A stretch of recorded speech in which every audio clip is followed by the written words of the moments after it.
the bush was in fact consumed. Yeah, that one was consumed. Yeah, In that instance. Yeah, yeah. That's the one that you can set a bush on fire, but you can't keep it from. Yeah, you can't keep it from burning up. That, But I thought that was pretty neat. I thought that would be a really neat thing. so you to said do. it was on it was on like a track or a Yeah, cable like or a something. cable. That reminds me of lighting the Olympic torch. Yeah. They put that on a cable. And that thing came down and hit that bush. Of course, he had doused it in gasoline, I guess is what it was. And it hits that bush full of gasoline, and it just kind of explodes into fire. Well, so, speaking of exploding into fire, we got to talk some about the Fall Fest last night, man. Yeah. It actually happened. We had Fall Fest. It rained, but that didn't stop us. no, gosh, We had no. There were it going plenty through. of, I don't know how many happened to be here. And I'm carrying my granddaughter around, the baby That was of the sweet. whole group, and of course I just keep sticking suckers in her mouth. Well, I saw her on a video, and she was doing this football throwing thing. I'm like, oh sweet, baby Dallas. And then she turns around and she's got the suckers. sucker. She And then got I it get going. popcorn, and when she sees I've got popcorn, It's she over. wants the popcorn rather than the Yeah, sucker. well, just stick some of the popcorn to the sucker. And so, My kids kept coming back to me like, can I have more of that cotton candy, Daddy? Can I have more of the cotton? I'm like, yeah, sure, but just whatever. And then we get home and they're like I vibrating. know, I was so by the glad end. when I got home. I just took Debbie home, so Yeah. no grandkids. She didn't eat too much cotton candy? No, she's not going to eat it, and she's not going to let me eat it. I keep looking around. I love cotton candy, though. Gosh, that's good. I've never cared for it. But you like the whole, like, you think you're about to eat something, but you're actually eating air. Because this is the whole Oh, Krispy gosh, Kreme it's so- thing.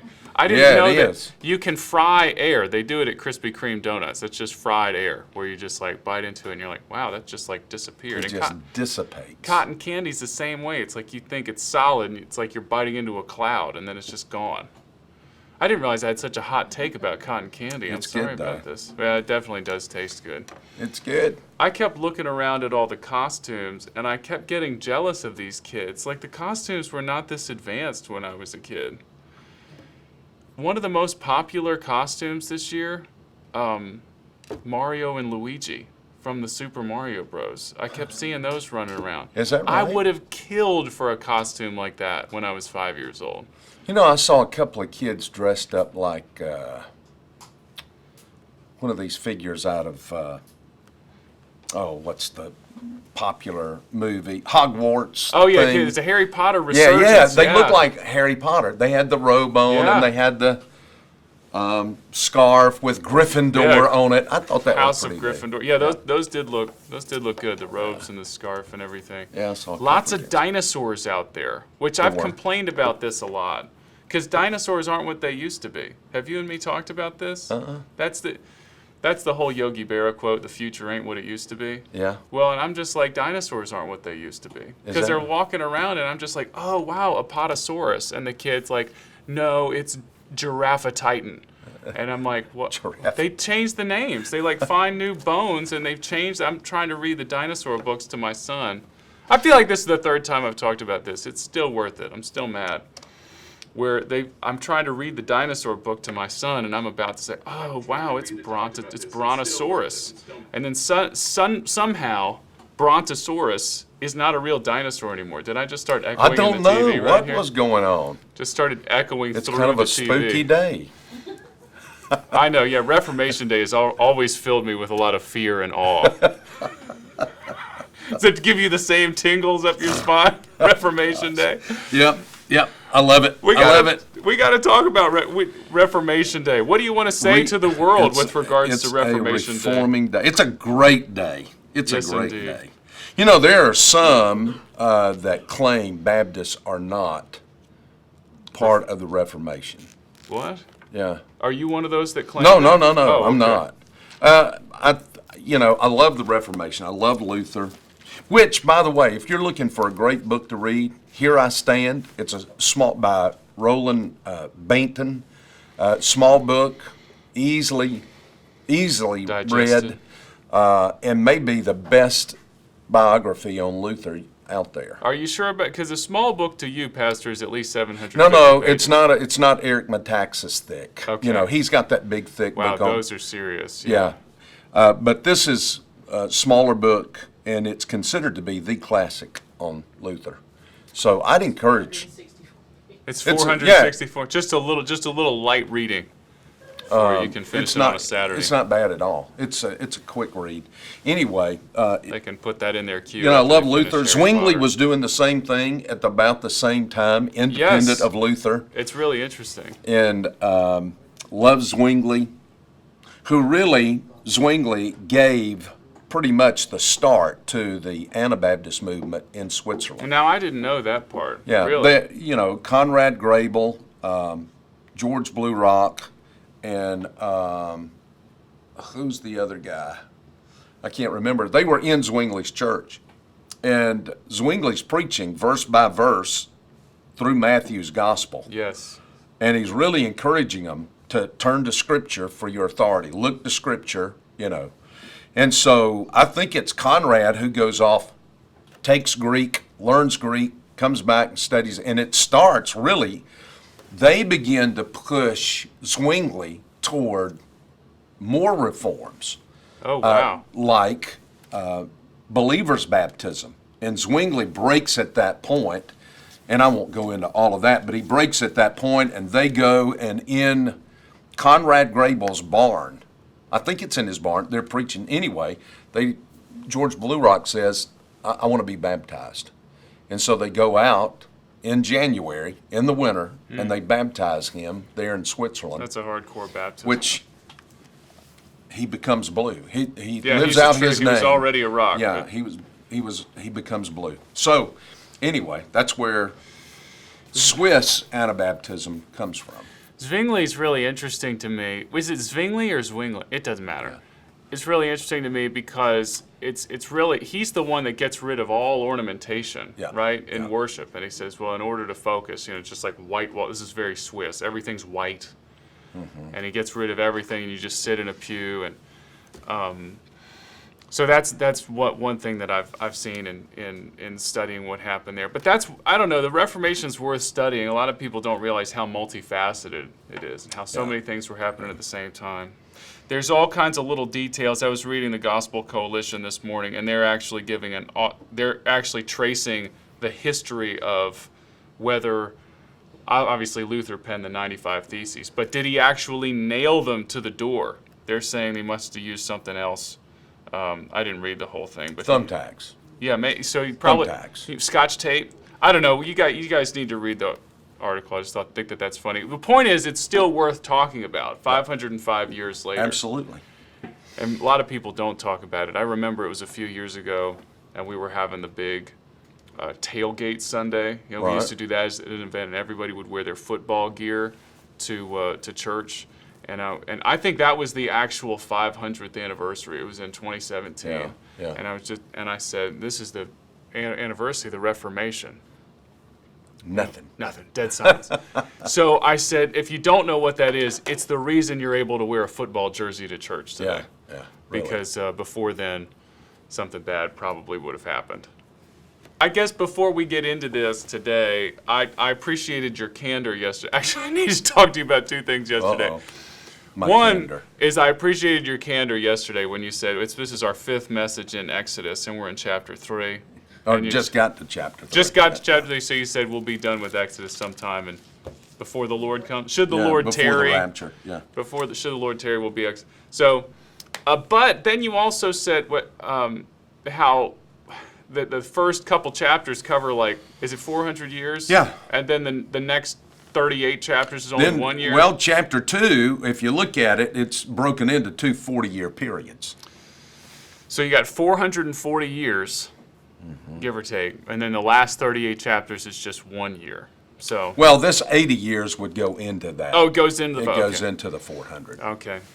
Well, the other thing the last thing before we go into the message, I realized I needed to apologize to you. You sure do. Because- I don't know why, but I'll take knew it. you were gonna I'll say take that. it. I have Oh, finally! Were you out there talking about me? No, I don't do that. But yesterday you got to such a great moment during the response, and you were like, "This is how seriously we take the gospel." And you guys just remember how serious we take this.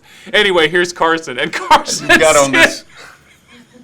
And Carson's standing there in a Bob Ross wig, and that was my Bob Ross wig.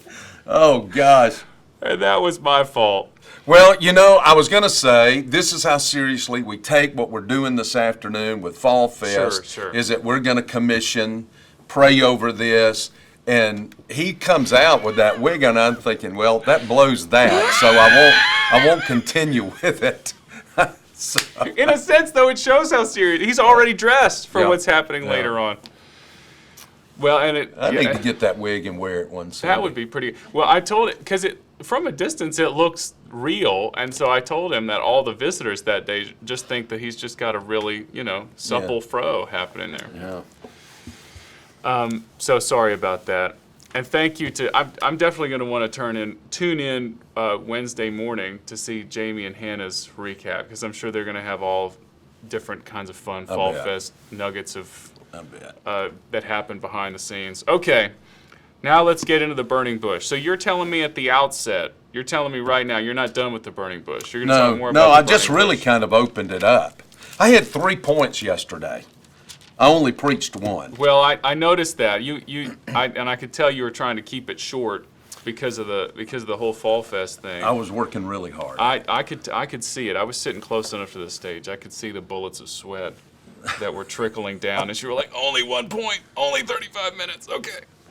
Do you want to do the other 2 points right now? I don't know. No, You wanna save I don't, 'em. I don't know what I'm going to do. I'm just going to have to get over it and think about it and pray about it. And That's fair. Can we talk some about, I mean, all joking about the length of the message aside, what you were saying yesterday was brand new insight to me, even though, and I think that's been the key of this whole Exodus series, is like, if you grew up in the church, you've known the story of Moses and the burning bush and everything around Moses for decades. But you're telling us things about the burning bush itself that I'd never even considered before. Mm-hmm. You showed us this view, this picture. yeah, it's focused on what those bushes looked like up close. Yeah. This is your normal run-of-the-mill bush in the Sinai, Yeah. and it's got these huge thorns on it, Yeah. which are the symbol of the curse that God gives in Genesis chapter 3. Thorns and thistles will come up from the earth to Yeah. impair you, and then so that completely recasts what's happening with the burning bush, because God is saying, I'm amidst this curse. I'm triumphing over the curse. I've Yeah. come to visit you. So In the midst of your fallenness, I'm here with you. and he doesn't say that explicitly, but you're saying it's just his presence in that bush is showing. Yeah, I was just saying, one of the principles that I draw out of that, he's in this bush. I've been to the Sinai before, and that was a rather big one, the picture that I showed. Yeah. A lot of them are not quite that big. But they all have those thorns on them. Yeah, a lot of them are thorny. They've got thorns and thistles, And they are, man. They look like hypodermic needles, Well, as soon as you showed that picture, like you could hear people kind of like they're audibly reacting to Right. what they were seeing. Yeah, I heard that as well. Well, there's a And lot I of don't people always there. hear things up on the pulpit, but I did hear that yesterday. And that's the picture to me, is that Jesus comes down, or God comes down in the midst of this bush that so represents the fallenness of man, this thorny bush. And he's saying basically to Moses, right here in the midst of your fallenness is my presence. I'm here. And that's a comfort to me, because, Me too. I'm a sinner, and I'm thankful that in the midst of my sin, Christ is willing to still come and be present, to say, hey, I can overcome this fallenness. I've got an answer to this sin issue in your life. The presence of Christ is, and the pre-incarnate presence of God is really interesting to me. I want to get to that in a second, but first I wanted to ask you, like if you have any clarity, it's in the Bible. It says the angel of the Lord is there. Do you believe that that's Christ? Does it even matter? Well, is I it don't just know. a message? We'll just have to wait and see. Oh wow, he's gonna get to it on Sunday. You heard We'll it here just have first. to wait and see. I The love it angel of when the you do Lord that. appeared to him in a blazing fire in the midst of a bush, and he took, and behold, the bush was burning with fire, yet the bush was not consumed. If you look at this now and you read this carefully, the burning is not necessarily the bush. The burning is the angel of the Lord. That's pretty cool. He's just there in the bush. Reminds me a little bit of the whole Shadrach, Meshach, and Abednego kind of thing. Yeah, yeah. I was having to teach that story to the kids this past week. All right, well, we'll wait. We'll wait and see. I'll let you answer that question this coming Sunday. So then, back to this idea of the presence of God, and I even took a couple of these as bullet points down. You were exploring just what God's presence means in the Old Testament. You went back to Jacob's ladder. Yeah, I went. Well, here's the. I'm gonna fit this together like a train, like you couple a train, Sure. cars together. And here's how I couple it. First of all, you've got Moses out in the wilderness. Now, how many of these guys do you find out in the wilderness? Well, most of them, yeah. And then you take this and God, and they're really kind of sidelined. Right. Which is kind of the second thing. And the third thing is that God's going to appear to them. God's going to show them His glory. Yes. God does that with Moses. God does that with Isaiah. Isaiah 6, God does that with Paul. Yes, He does. God's going to do that with John, even though, Revelation 1, yeah. John is saved, but in Revelation 1, He's going to appear to John. That's right. He's going to show him His glory. And I use really those four: Moses, Jacob, Paul, Jesus, or John. Right. And in that, when He shows them His glory, they all have a sense of worship. Yes. There is this response of worship. And with that response of worship, then, God then gives them a commission. I've got a work now for you to do. I think that whole, obviously as worship pastor, I was zeroed in on that part. I think that's so applicable that when we see the glory of God, if we're thinking rightly about the glory of God, the only response is worship. Is worship. Yeah. And then as servants of God, a lot of times we talk about how we're children of God. We are. And we're also servants of God. And God has a particular directive that He's giving us. He does. He has, when we get pulled off to the sideline, which is a way of expressing, you feel like, I'm out of favor. I've blown something. I've messed up, and God's kind of pulled me off to the sideline here, which is where Moses was. Right. And you feel like I'm no use anymore. I'm discouraged. Everything's a failure. Everything's a flop. God can't use me. Nobody's interested in me. You feel horrible. You feel like everybody is against you at that point. And yet God's done that for a purpose. God's pulled you off to the sideline because He wants to put you back in the game. But He's going to do something in you first. And the way He's going to do that is He's going to reveal an aspect of Himself to you. I felt like this at different points in my life. I hope that other people, as they were listening to this, are understanding how applicable this is. Because every person at some point goes through a dry season or a desert season or a wilderness season. Are you paying attention to what God is saying to you? That's right. That's the problem. You'll never know it if you're not walking close to the Lord. You'll never know it. You'll never sense what's going on. I think that's why it takes Moses 40 years. Before he turns back to the Lord. That ought to give a lot of us hope. Sure. It shouldn't take 40 years. We should be so attentive. Lord, please let me know. I try whenever I fall into one of these seasons like this, and I've gone through them, I tried, okay, Lord, make me the quickest learner I can possibly be. Right. That's Help me to learn this thing fast. Let's get this lesson down and done. Well, you get to your James chapter 1, appealing to the Lord for wisdom, because God promises to give wisdom. And I'm with you, because Moses, by God's grace, he had the opportunity to learn this lesson over the course of 40 years. Yeah. And really 120 years. And you're going to say, why did he not? I know that's the question everybody gives. Well, why did he not? Why did it take 40 years? Well, just watch as we start to go down. He's got every excuse in the book why he cannot be used. Right. And then we see that expressed there at the burning bush.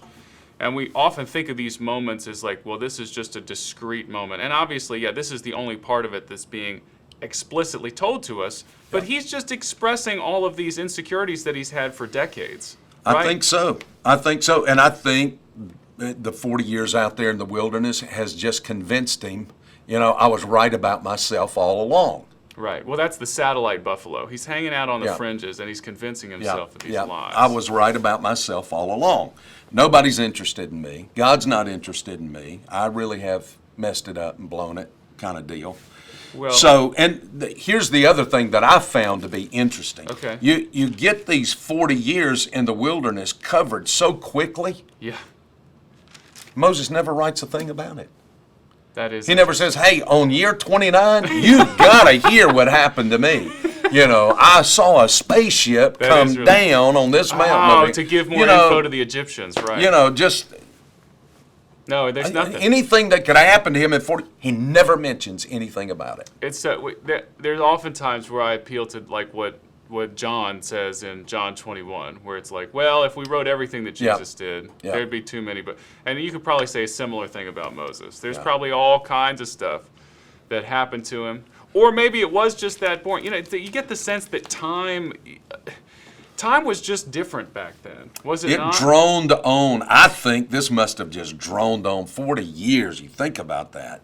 It must have just droned on for Moses, and he felt like nothing every day. This is Groundhog Day for every Moses. Day. Get up, watch the sheep, right. Go to bed, get up, watch the sheep, go to bed. 40 years of that. Okay, I just thought of another question I wanted to ask you, but first I wanted to note this irony here, because Moses is talking about how God can't use him and how God doesn't speak. That's what he says, and he quotes himself, obviously, because he's the writer of this. But ironically, he's also the one that wrote those last 3 verses of chapter 2, where he wrote down, and God heard them in their oppression. That's right. He reached God, and he, I'm going to misquote it, remembered his covenant with Abraham, Isaac, and Jacob, saw the people, God knew. So, I don't know, that's always one of those proofs to me of Scripture, where the writers of Scripture, they're not just only talking about their victories, right? Mm-hmm. They're talking about their defeats and the ultimate victory of the Lord. Yeah. You don't see that really in ancient literature. No, the Egyptians never record their defeats. No, they don't. Which is one of the reasons why it's hard to find any evidence of like their involvement with the Hebrews. Mm-hmm. Because you look back, well, they're not going to record that. Their whole nation was destroyed because of their hubris. They do not record any of their defeats. You don't read about it. So you've got Moses there for 40 years. He's hanging with the Midian for 40 years. Mm-hmm. But in Scripture, and I might be wrong about this, but it only records him having 2 children. He just has the 2 sons. Do you think? As far as I know, he may have some children by the wife that he marries later. After that his sister gets so upset about. After Zipporah passes away? Yes. Yeah, I forgot about that part. I just thought that was interesting because you got Jacob having 12. Moses is just interesting to me as a singular figure because you don't hear as much about like his immediate progeny and what happens after that, right? You hear a lot about Aaron because the Aaronic priesthood is born through him. Right. But his Moses, sons, that were colossal disappointment. That's a scary. God just burns them up. Very scary word. Yeah. There's a lot of priests that were colossal disappointments. A lot of priest kids that were colossal disappointments. It makes me shake in my boots a lot, just for myself and as I raise my kids. That's what I always think of. Lord, please help me be better than that. Don't let them listen to anything negative about the church. Well said. Well, what? Any other words you want to hit us with before? No, I'll try not to be hitting today. Okay. I will do my best not to. You close. No, I'm just I want to get back to this because there's so much here in the text about this. It's so important. And so we'll just wait.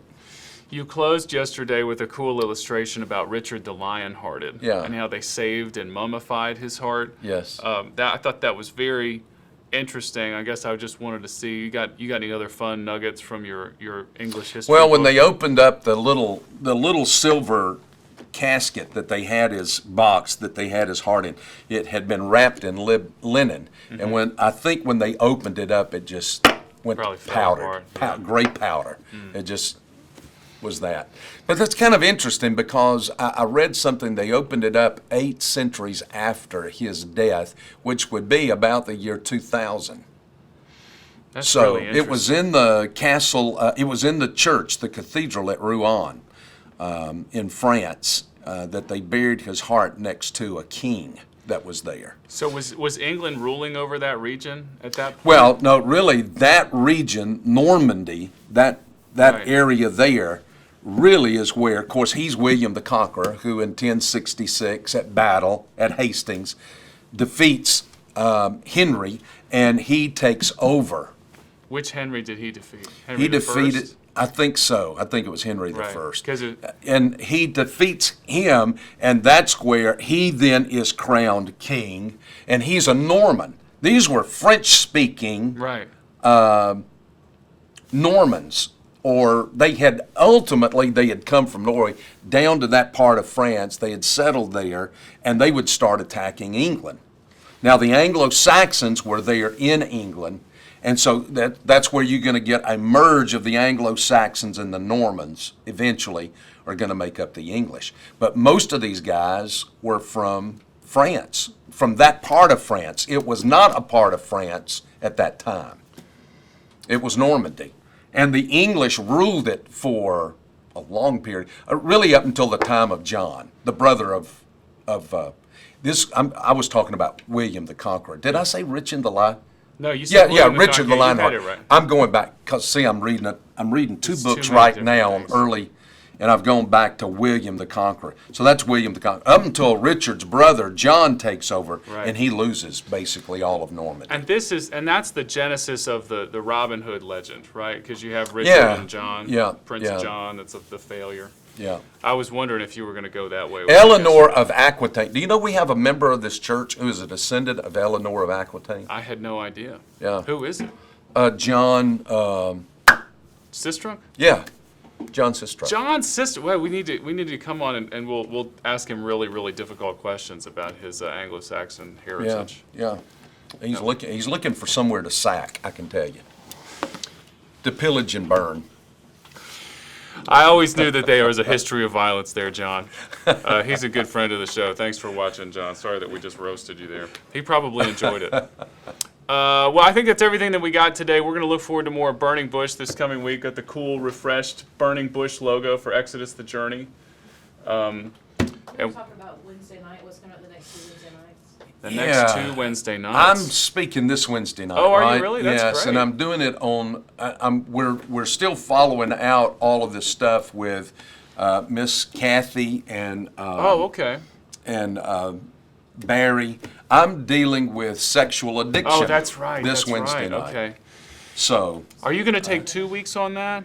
no, I won't be here the next Wednesday. But you're going to start it this week, and I think they're going to do a follow-up next week also. The men and the women are going to be in different rooms. as you guys go through that, and that's really important stuff. So even if you haven't been attending those Wednesday night counseling sessions, I would recommend that Yeah, you make an appearance there. Yeah, I'm dealing with that It's a this big Wednesday issue. night. Yes, it is. In our day, it surely is. I was just in my office, going through articles on sexual addiction. It can be So, really discouraging. So I know that. So if you're out there and you're discouraged by this, family member struggling with it, make sure that you're around to hear what Pastor and Miss Kathy have to say about all that. That's Wednesday night. fun topic. Before you know it, we're going to be turning around. It's going to be the Christmas party on Wednesday. We were planning that last week. Yeah, I mean, this is the last day of October. I know. Well, yeah, that's how it works. After Reformation Day, you're allowed to start planning Christmas. The last day of Well, my wife has. She's already put a tree up. I don't doubt it. The first of many, right? She loves putting the tree. She said this year, she's not going out. But we're off speaking. We're off Oh, speaking. really? Yeah, That's right. You're both of doing a us lot are of travel, speaking yeah. this week, and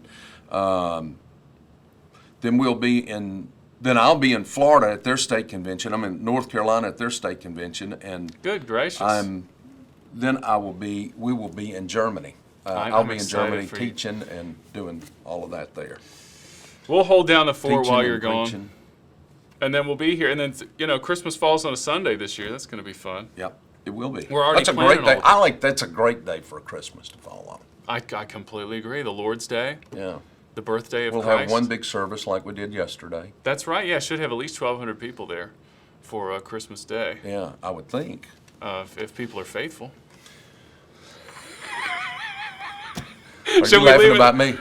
I'm not. What are you talking about? Are I'm you not laughing- laughing about well, you. because y'all sent me a thing saying that program that you have of we plugged you in for this Sunday, and Oh, I that's said, right. well, if I'm there, I Yeah, may you sleep emailed me. in this Sunday, or I don't know. You I said just send that- you crazy yeah. stuff. Pastor loves to decline me on planning center. No, I'm not going to preach that day. I'm like, Pastor, Pastor, what are you doing?